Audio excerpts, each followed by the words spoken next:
Yo les gars, j'espère que vous pétez la forme. Aujourd'hui on se retrouve pour une toute nouvelle vidéo et dans cette vidéo on va parler du prochain arc de One Piece qui est l'arc Wano Kuni, mais de surtout théoriser sur le passé des Zoro. Bon, avant de débuter cette vidéo, vous savez ce que vous avez à faire, le petit pouce bleu de famille, et n'oubliez pas de partager cette vidéo les frérots, c'est très important pour la chaîne. Tu peux la partager sur Facebook, Twitter ou bien Pornhub, je m'en bats les couilles. Bon voilà, passons à cette vidéo.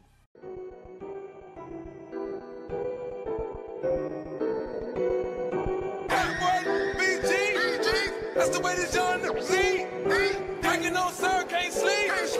Drinking on sir, can't sleep. That's the way this young see. Drinking on sir, can't sleep. Drinking on sir, can't sleep. Loro no Zoro. 死んだ方がマシだ。俺はまだまだ強くなれる。ルフィは海賊王になる男だ。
Bon, c'est vrai que Oda nous a pas laissé beaucoup d'indices sur le passé de Zoro, mais il existe quelques indices qui peuvent nous aider à deviner la situation dans laquelle Zoro a grandi et dans les conditions dans lesquelles il a vécu. Bon, déjà, on doit déjà se demander où Zoro a vécu dans sa jeunesse, plus précisément où est-ce qu'il est né.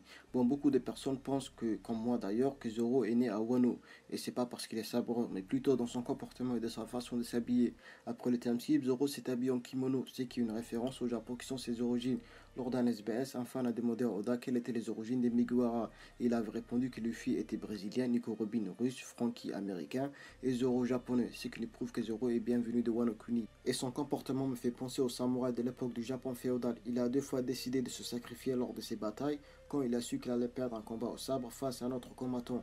Une technique au sabre qui consiste au samouraï de se suicider pour préserver son honneur, qui est appelé le seppuku. La première fois c'était face à Kuina lorsqu'il était enfant et la deuxième fois c'était face à Mihawk lorsqu'il avait perdu contre ce dernier. La première fois que Zoro a rejoint le dojo des Kojiro, on pouvait remarquer qu'il était habillé comme un enfant défavorisé. Donc on peut assumer plusieurs choses. Premièrement, on peut dire que Zoro a survécu tout seul. Et ça serait pas vraiment étonnant qu'il ait vécu tout seul parce que plusieurs enfants dans One Piece ont vécu tout seul aussi quand ils étaient enfants, comme par exemple Law ou bien Sabo. Lorsqu'il a débarqué au dojo des Koshiro, il était tout seul, ce qui veut sûrement dire que Zoro n'a jamais grandi avec une famille.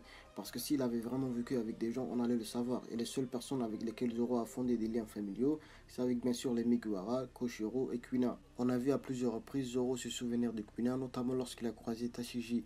C'est comme si c'était le seul lien familial qu'il a créé depuis son existence.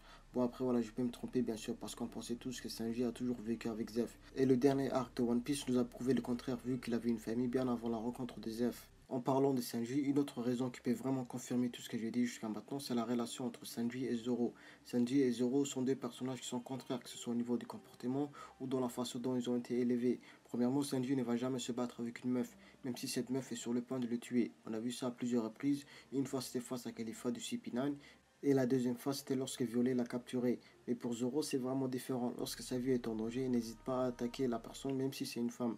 On a vu ça lorsqu'il s'est battu contre Monet. Et donc ce que je veux dire par là, c'est que Zoro et Sanji sont deux personnages complètement différents, mais qui font partie du même équipage. Et on peut en déduire que les deux personnages ont vécu dans des environnements différents. Sanji a grandi parmi les nobles, même si c'était pendant un court moment.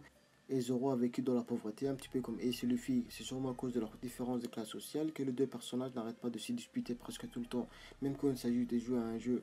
Bon, même si cette scène n'est pas vraiment canon à la trame principale de One Piece, mais on peut voir que Zoro s'occupe des enfants qu'il n'a jamais rencontrés auparavant. Et on peut voir que même s'il ne voulait pas s'occuper d'eux et qu'il était habillé comme un clown, il est quand même allé contre sa fierté pour aider cette famille. Et cette scène, elle seule montre l'importance que Zoro donne à une famille, comme s'il n'avait jamais vraiment connu ça dans le passé. Bon, c'est la fin de cette vidéo. J'espère qu'elle vous a plu. Moi, je vous dis à la prochaine, les frérots. Prenez soin de vous. N'oubliez pas de laisser un like et de vous abonner à la chaîne et de surtout partager cette vidéo sur les réseaux sociaux. Moi, je vous dis à la prochaine. Allez, ciao.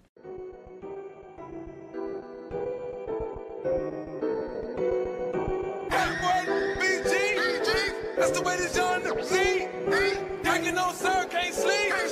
Drinking on sir, can't sleep.